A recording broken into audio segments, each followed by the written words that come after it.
in Japan. And if anyone tells you this is a passing phase, it is a growing phase. And my liberal Japanese friends will say that to me very plainly and very openly. And they could provoke China. America would be on their side automatically, even though articles have been published in the New York Times which say in relation to the particular provocations, rocks in the East China Sea, China happens to be right and America wrong. And that's a well-documented article with Nicholas Kristof's imprimatur behind it. So I'm more concerned with the future than the past. I don't want us to be following America into more wars that are wrongly based and based on a lie, which are going to get Australia into grievous problems and grievous difficulties. And I fear that's the way their current policies are leading. Well, maybe I can turn to Bill and ask what were, the consequences for Canada of taking a different approach. I think my colleagues have pretty well summed up the disastrous consequences in the Middle East. I mean, I remember meeting with Colin Powell regularly about this and saying, well, you think you're going to be met with flowers and their guns, but what happens if you're treated like an occupying power and get into a civil war, which is exactly what happened. And it was not that difficult to foresee that. I mean, you had to be pretty naive to accept this concept that it was all going to be peace and light immediately. But I don't think anybody foresaw the degree to which the United States of America, having declared, George Bush having said that the axis of evil consisted of Iraq, North Korea, and Iran, or rather Iran, invades Iraq and delivers it to Iran. I mean, that has got to be one of the most colossal foreign policy blunders in the history of mankind. I mean, all the loss of life you described in Iraq itself, the devastation of a society, the loss of life of Americans, and I'll come to that in a moment, the cost of their treasury, which we'll come to, and the consequences of that. But the cost, and from a foreign policy perspective, was to enhance Iran. As somebody said, this is the first time since the 11th century that the Shias are now in as strong a position as the Sunnis. It's completely changed the balance of power throughout the whole of the Middle East, and Syria is a part of it, and the whole balance of what is happening there. So from a Middle Eastern perspective, this has created seriously bad consequences. From an American perspective, it weakened the United States in international affairs because it weakened its credibility. Prime Minister has just talked about would Australia follow America again into another war? And Mr. Obama's had to deal with that. He's had to deal with the fact that he had to change completely the atmosphere in which he was operating. The whole wonderful credibility the United States of America had, to some extent, was eroded by this action, that other countries just said, we can't take American leadership. I sat in NATO, which used to be completely pro-American. It was an American-led alliance and everything else. Within NATO, you had NATO members saying, we don't accept American leadership anymore. We have a complete diversion on the North Atlantic Alliance. Never seen anything like this. So it destroyed, I would say, United States' international reputation. Its human rights reputation is in tatters because it still hasn't dealt with the human rights issues in Guantanamo Bay and others. So that it remains problematic when it stands up and says that it is the defender of human rights around the world and others are violators. It doesn't have the credibility to criticize other violators, which it used to have, which I find very disappointing. And thirdly, from a Canadian perspective, we look at the United States as an important part of the prosperity of our country. Our economies are inextricably linked. If the United States is weak, it is bad for Canada. And the United States is fiscally weak today. And my friend Barney Frank, who was prominent congressman and head of the Finance Committee, said to me, Bill, the fiscal crisis in the United States is directly due to the fact that George Bush decided to give a tax cut and run a war on a credit card. And future Americans are going to pay for it. And you've got a $1 trillion debt that's there, and you've got probably a $2 or $3 trillion damage bill for wounded soldiers and others that have come back that will be affected for years. This bill will be being paid. The fiscal position of the United States was seriously damaged by this war, and that is a consequence. So their international credibility and their fiscal, and I'm not happy about that. I'm not happy to see that happen in the United States, but that's a fact. I think you have to look at that and say that's a fact. And thirdly, I would say, from a Canadian perspective, it reaffirmed that our position was that we can have an independent foreign policy, that we can be part of North America, but that the Americans, you don't get anything from a great power because you say you're going to go with them necessarily. The Poles went to Iraq, and they got a promise from Mr. Bush that their visa problems would be removed. I saw the exchange with the president of Poland. No problem. Oh, you come with us. All will be looked after. After, where's my visas? Said the president of Poland when it was all over. Oh, that's Congress's problem. I'd love to do it for you, but Congress just can't do it. I'm so sorry. Well, we know that in Canada. We know that when you deal with the administration, there's also Congress. And we know that this is how the United States operates, and we know what we can expect and what we don't. So we don't have unrealistic expectations that we're going to be punished, and we don't think we're going to get rewarded, because that's not the way the United States operates. And that was certainly reaffirmed by what the consequences of this particular. I think it's just before we leave this subject, there's just one other consequence is sort of follows on from what Bill's saying.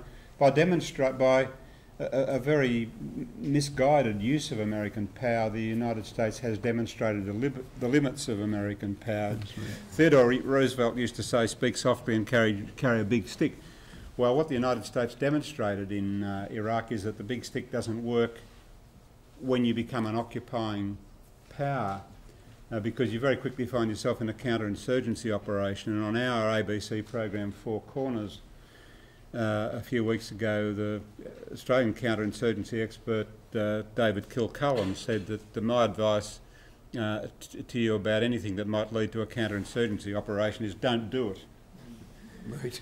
Now, he went on to say that the US is not very good at that stuff, and that echoed comments made by military historian Robert O'Neill in a submission on the private member's bill to shift the war powers to our parliament, where he was saying basically in these counterinsurgency situations, there's no doubt about the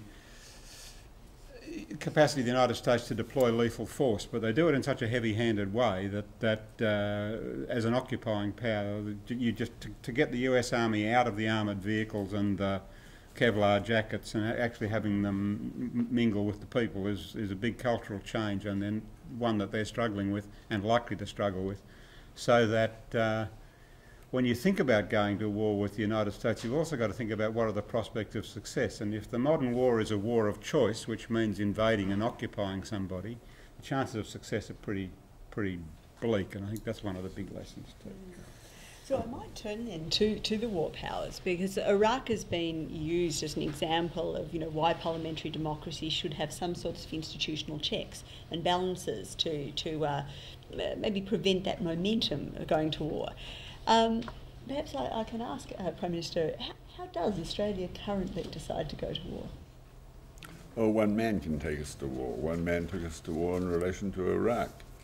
Now, there will be a cabinet decision that says, yes, we go to war in Iraq. But a strong Prime Minister, in circumstances of a recent visit to the President, a Prime Minister who was in America when 9/11 happened, and with all the relationships that have been well written about, who in that Australian cabinet was going to get up and say, hey, what about a bit of evidence? Nobody was. The Foreign Minister wasn't, the Defence Minister wasn't. So now one man can take Australia to war, and I think that is an extraordinarily dangerous situation, and probably I don't believe China can go to war on the say-so of one man. Their system is not democratic, it is not our system, but they have a system, they have committees, they have consultation, and they've also got a great deal of intelligence. I mean, intelligence between the ears, quite apart from SIGINT and all of that sort of stuff. I think we're in a thoroughly dangerous situation. So I would give war powers to the Parliament. Now, if you're going to war, which is about the most serious decision that you can make, And the most evil decision you can make is to go to war on the basis of a lie. What other options have we got? We're not going to change our system of government radically, dramatically. So we've got a parliament. And I'd say you've got to have a resolution. I'd want to debate whether a simple majority is enough or you need 60% or 2/3. Personally, I would go for something over a 50% vote. Now, if you've got an evenly divided Senate, if a real issue of national security is involved, and this also involves sharing intelligence in a proper way, which the government would not have been able to do because they didn't have it, so the Parliament would have said no. But if you really have got the information, if you have got the intelligence, who in the Parliament can you name that would not vote for it? I'm sure there'll be some, but I think that would split across party lines, absolutely. I mean, you know, the Liberal Party would point to the Greens and say they would always vote against it. I just don't believe it. I know members of the Greens who would certainly be prepared to fight for Australia if they thought Australia was under threat. So that's a nonsense. And with all the deficiencies, all the problems of needing a war powers resolution through both houses, it's the only other option we've got. We don't have another option. There are people in the Parliament now who have spoken about it and who believe it. People like Melissa Parks, who's accused of being too left. Well, she's about as left as I am, I guess. And I hope that comment won't do her any harm. But that's about where I was about 20 years ago or 30 years ago on this subject not altered. I think that's enormously important, but to give one man, any one man, that amount of power is inviting the most terrible catastrophe. So I might turn to you, Paul, to just tell us more about the arguments for and against. Well, yes, thanks, Marcel. I'd first make the comment that the power of that one person to take us to war is a historical legacy of ancient times when the sovereign decided that the sovereign was the state, and the sovereign decided, where everybody else was a subject of the sovereign. The sovereign decided that wanted to enlarge his domain or needed to defend himself against somebody. There may be good or bad reasons for going to war, but the sovereign decided that, and everybody else just fell into line. Now, if you think that power, as I imagine everyone in this room does, power flows from the people to the state rather than from the state to the people, having that ancient prerogative of the sovereign clung to by the executive is both an anachronism and an anomaly. So I think the power has to be transferred to the people. So what are the arguments? There are three arguments that I commonly hear. And Mr. Fraser just disposed of one of them, but I'll re-summarise. The first one is, what if the minor parties act up? What if you can't get it through Parliament? Is anyone seriously saying that if the nation were genuinely in peril, that you would have a problem with the minor parties? The first reason you wouldn't have a problem with the minor parties is that the two major parties would be voting to save the nation, and the second reason is the minor parties would vote too. Do you think the Greens wouldn't vote to defend Australia? Do you think Tony Windsor wouldn't? Do you think Rob Oakeshott wouldn't? Do you think Bob Katter wouldn't? That is just a nonsense argument. The second argument is, well, what if Parliament's sitting and it might all take too long?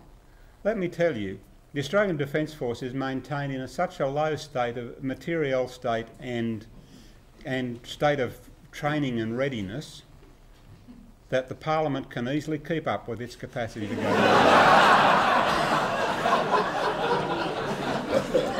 Well may you laugh, but let me tell you a concrete example. In February 1999, CDF Chris Barry and I went to the National Security Committee of Cabinet and said that we think, in the light of what I regard as a very ill-advised letter that Prime Minister Howard had written to President of Indonesia, Habibie, This letter, I might say, was designed to construct a stunt in which East Timor would remain part of Indonesia. But John Howard stuffed up completely and precipitated a chain of events that led to East Timorese independence. I'll take you through that in detail any time you want. But anyway, having not been consulted about this letter but found out about it, Chris and I went to the National Security Committee of Cabinet February 1999 and said, we have reason to believe that by the time this year is out, you may well, this is almost the words, you might be glad if you had raised another brigade group to 28 days readiness. That means that given 28 days notice to move, they could be off and ready for war. We spent $267 million, a great deal of the savings from the Defence Reform Program, getting people up to the readiness state, getting platoons fully trained, getting them used to operating as companies, getting them used to operating as a brigade, getting armour and artillery and infantry exercising together. Just all the things that you do to get something polished and ready to go. Now, when finally it was decided in about August that we had to send people, there was another 28 days to put them into the field in Timor, and there was coalition building and all the rest of it. The doctrine of the 1990s really originated in Kim Beazley's era, that all our major platforms would be, quote, fitted for but not with. That means that you've just got a platform and it doesn't actually have all of the electronic warfare, self-protection, the missiles, the weapons, etc., on it, because we'll have enough warning to kit this stuff out before we need to go to war. Now, in my time, we added something to the electronic warfare self-protection of the Hornets, and that was about a 2-year project. Now, so the notion that we're all waiting there in a state of readiness and the government's just ready to go, Parliament, getting parliamentary approval is not going to be a problem. And also, going to war is such an important business, you might even think about recalling Parliament. You know, it might just about be worthwhile recalling Parliament. And the third one is equally false. But the government might have information it can't share with the opposition. Now, I'd be the first to say that there is intelligence that you cannot broadcast in Parliament. I'd also say that doctrinally, if you're relying on intelligence assessments that aren't about 80% open source material, you're starting to get into trouble. So if the hard stuff's telling you that you really know, you can construct a story to Parliament based on the 80% that's open source. But aside from that, the more important point is the whole basis of the Westminster system of government is that today's opposition leader could quite literally be tomorrow's Prime Minister. So the notion that there is anything that you can't share with the leadership of the opposition is a statement fundamentally opposed to the notion of Westminster government. So that one you knock into the members stand. Well, I might turn to Bill Graham. You're having some of these same debates in Canada. Tell us how that's progressing there. Well, having listened to yours, I'm not too sure that we'd be rushing off to war either with any degree of alacrity. I think there are a couple of issues here that are complicating matters now. There's no doubt about it. The tradition was established in Canada at the time of the Second World War because of the Statute of Westminster. Originally, of course, it was thought of Britain was at war, we were all at war, that old saw. Well, that lasted through the First World War. And Second World War, Prime Minister said, no, we're going to have a debate in the House of Commons, or we're going to have a motion in the House of Commons before we declare war on Germany. And that was done. And I think that's a firm precedent. But the trouble is today's military operations are seldom involving a declaration of war. Yeah. Nobody the Americans didn't declare war in Vietnam, they just went. Yeah. Our troops in Afghanistan are not a result of a declaration of war. They're there under an authority of a Security Council resolution, which was the legal basis of their being there. So it's really a question of whether the extent to which you want to have debates around the deployment of troops under certain operations. And that becomes, and I'm speaking with my defense minister's hat on here, somewhat trickier if Canada says, we're called upon, we need 1,500 troops quickly in Haiti because there's a catastrophe in Haiti. do we have a debate around that issue in the House? Because deploying troops to Haiti, some people are going to be in favor, some people are going to be against. It's very hard to make a case. I totally subscribe to your case of war when the existence of the state is threatened. I don't think there's any problem. People would rally to that. But the operations, at least which Canada's been involved in recently, with the deployment of troops, have been rather like Afghanistan. They've been like to Haiti, and nature of troop deployments of this nature. My own argument, because of the nature of the complexity of those, is I've been arguing at home that we need a parliamentary control over this by government, but I would argue that the Foreign Affairs Committee and the Defense Committees of the House, being knowledgeable about these issues, should be able to make that decision on behalf of the House. They are all-party committees. They're well briefed on these issues. They're experts in the area, and you would have an informed debate and an informed discussion and an informed vote around that, rather than members voting because they don't like the Prime Minister or they've got some issue. So, I mean, this is a bit of a gloss on your argument. It's the same. I accept the same principle. You need a control over the government, but I'd like to see it in a somewhat different form than just a straight up and down vote in Parliament itself. There's certainly Well, we didn't ratify the Statute of Westminster for a very, very long while. And we didn't do it because John Latham had been Foreign Minister and other things, argued that it would weaken Britain's obligation to defend us. Right. Not a very noble reason for not wanting to stand up. Canada actually, in 1922, said the Parliament would have to have a vote when the British asked for troops in relation to another incident involving a possible war with Turkey. And we were asked, and I don't think we answered. But if it's Haiti, if it's a disaster, a national disaster, I don't think anyone's going to quibble about it. We forget that war under the UN Charter is outlawed unless there is a UN resolution or unless it's self-defense. Right. So Afghanistan, all right, you don't have to have, if there's been a Security Council resolution in favour because of a particular reason, well then that's going to be legal, and the need for your own vote in the Parliament is probably very significantly diminished. Right. But if it is a case of aggression against a country where you are determined to change the regime, then I think the responsibility should be shared as widely and as broadly as possible. Well, I would accept that in that conditions. As I said, my own experience recently has been largely involved in these types of engagement, largely because Canadians have been involved in UN operations and peacekeeping operations on a fairly regular basis, where the government has taken its responsibility to send them. And we've always had the tradition, actually, in our Parliament of having what we call take-note debates, so that there would be a discussion in the House. And certainly when we extended the Afghan mission for the second time in 2006, at that point the Prime Minister said he wanted a vote on the issue. But it was in very controversial circumstances. He insisted we were only going to have 4 hours of debate, and he conducted the vote. Frankly, it was conducted. His argument for having the vote was that it would strengthen the troops on the ground and know that the Parliament was behind them. He managed to offend the official opposition, or most of it, such that they didn't want to vote for him. He managed to offend the Bloc Québécois, which represented 50 seats in the House, and the NDP had already said they weren't going to vote in favor. So he managed to turn about almost half the House off before he went to get a vote that he said was going to strengthen the troops. So the whole thing was a little bit of a crazy exercise. But what we've all forgotten is that President Bush changed the UN mission. The mission and the authorizing resolution was to hunt al-Qaeda. Right.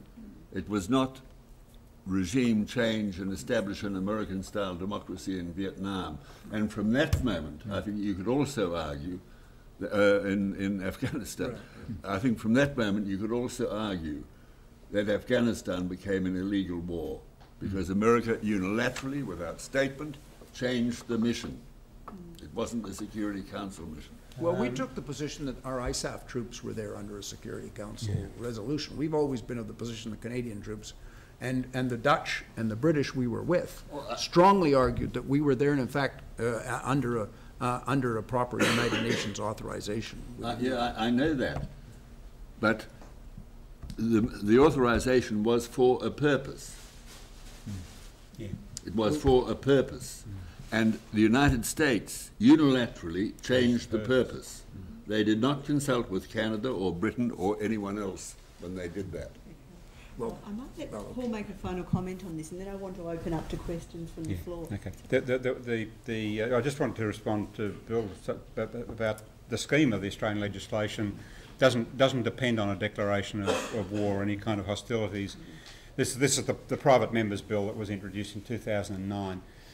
The scheme is that the authority of the Parliament is required to deploy elements of the Australian Defence Force into international armed conflict. Okay. Now, and it explicitly says that does not have any bearing on people training overseas, to go to your situation about Iraq embedded with foreign forces. So if someone's on secondment to the RAF and someone deploys that unit, that's outside the ambit of this bill. It's about the Australian government making a conscious decision to deploy force elements for armed conflict. So it's not about peacekeeping and it's not about disaster relief. And if, let's say, an Australian patrol boat is fired on by pirates on the archipelago, it can return fire. There's also a provision for emergency action. We have a ready reaction force in Townsville, small one, which is ready to go.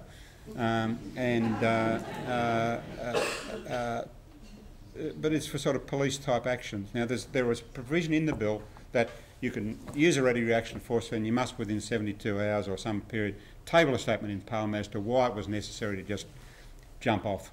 And if that's used in a responsible and sensible way, that is never going to be a problem either. So I think the bill that we had in the House was a pretty robust starting point. Disappointingly, the major parties just didn't take it seriously and said, well, there have been earlier bills like this and this doesn't resolve any of the problems, which simply showed that they were not serious about it. Because if they were saying what I think would be perfectly reasonable, say this is a damn good starting point, but there's this problem, let's design our way around those problems, that would be serious political debate.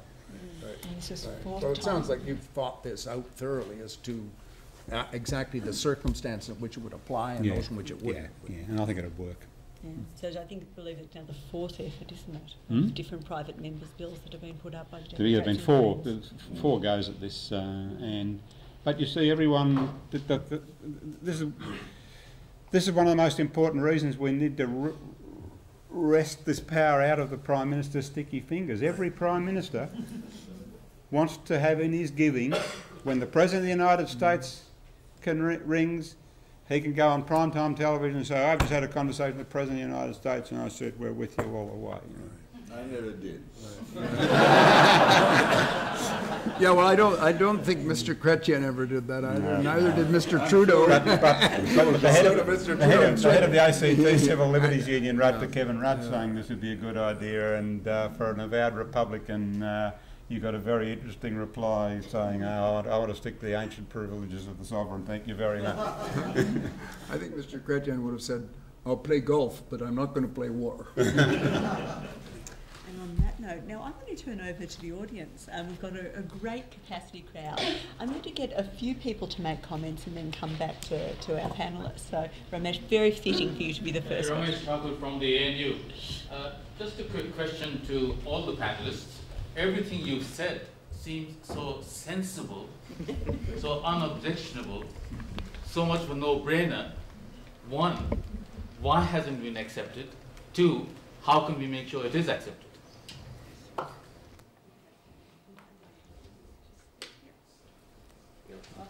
I've just got a question. To avoid us being lied into any more wars and to concentrate the minds of our political leaders, don't we also need some sort of sanction other than the ballot box? Perhaps the crime of war of aggression could be written into our domestic law, and perhaps even parliamentary super could be placed under threat or slapped. You're using the big levers there, aren't you? Yeah. I just feel that the sanctions against political leaders who lie us into wars, clearly lie us into wars, very inadequate just to be voted out of office. That's really paltry, really. I think